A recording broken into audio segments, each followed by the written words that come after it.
Welcome to Geeta Ethiram Kannadathi YouTube channel. ನಾನಿವತ್ತು tomato ಖಾರ ಅಥವಾ ಚಟ್ನಿ ಹೇಗೆ ಮಾಡೋದು ಅಂತ ಹೇಳ್ತಾ ಇದ್ದೀನಿ ಫ್ರೆಂಡ್ಸ್.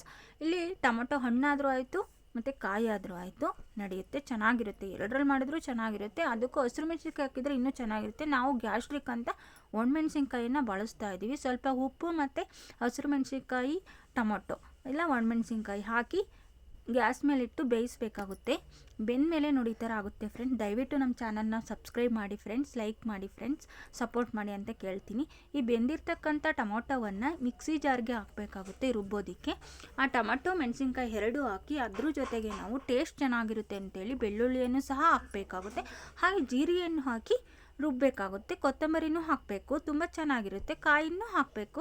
ನೋಡಿ ಈ ಥರ ರುಬ್ಬಿ ಆದಮೇಲೆ ರುಬ್ಬೋದು ಅಂದರೆ ಸಣ್ಣದಾಗಿ ರುಬ್ಬಾರ್ದು, ದಪ್ಪ ದಪ್ಪವಾಗಿ ರುಬ್ಬಬೇಕಾಗುತ್ತೆ. ಅಂದರೆ ಚಪಾತಿ ಮತ್ತು ರೊಟ್ಟಿಗೆ ತಿನ್ನೋದಕ್ಕೆ ಚೆನ್ನಾಗಿರುತ್ತೆ ಅಂತೇಳಿ ರುಬ್ಬಿ ಆದಮೇಲೆ ಅದನ್ನೊಂದು ಸೈಡಿಗೆ ಇಟ್ಟು ಇಲ್ಲಿ ಒಗ್ಗರಣೆಗೆ ರೆಡಿ ಮಾಡ್ಕೋಬೇಕು.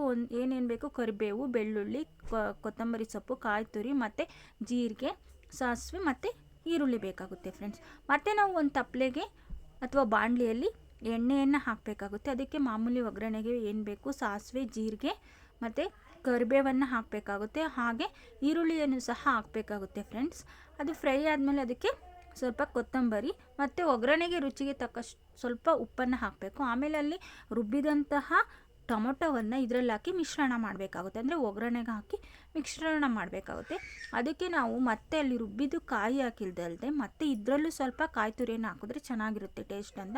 ಆಮೇಲೆ ದಪ್ಪುಪ್ಪು ಅಥವಾ ಕಲ್ಲುಪ್ಪನ್ನು ಹಾಕಬೇಕಾಗುತ್ತೆ ಕುದಿಸೋದಕ್ಕೆ. ನೋಡಿ ಈ ಥರ ಒಗ್ಗರಣೆ ಮತ್ತು ಆ ಒಂದು ರುಬ್ಬಿದಂತಹ ಟೊಮೊಟೊವನ್ನು ಮಿಕ್ಸ್ ಮಾಡಿ ಕುದಿಸಿದ್ರೆ ಈ ಥರ ಖಾರ ಅಥವಾ ಚಟ್ನಿ ರೆಡಿಯಾಗುತ್ತೆ ಫ್ರೆಂಡ್ಸ್. ತುಂಬ ಚೆನ್ನಾಗಿರುತ್ತೆ. ರೊಟ್ಟಿ ಅಥವಾ ಚಪಾತಿಗೆ ಹಾಕ್ಕೊಂಡು ತಿನ್ನೋದಕ್ಕೆ ತುಂಬ ಟೇಸ್ಟಿಯಾಗಿರುತ್ತೆ. ಥ್ಯಾಂಕ್ ಯು ಫ್ರೆಂಡ್ಸ್, ಸಪೋರ್ಟ್ ಮಾಡಿ.